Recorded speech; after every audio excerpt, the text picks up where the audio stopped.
আসসালামু আলাইকুম। সবাইকে সুন্দর স্বাধীন সকালের শুভেচ্ছা জানাই।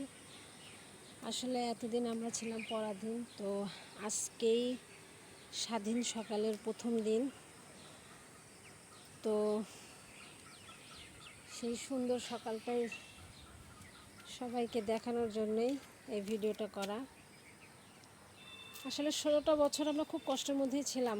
আমাদের আসলে কথা বলার কোনো সুযোগ ছিল না। এত নির্যাতন করেছে, একটা কিছু কথা বললে আমাদেরকে জেলে দিয়ে দিত, যার কোনো ভয়ে কথা বলতাম না।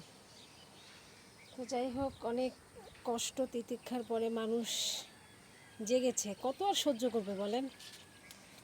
সহ্যর আসলে একটা সীমা থাকা উচিত, সেই সীমা পার করে ফেলেছে।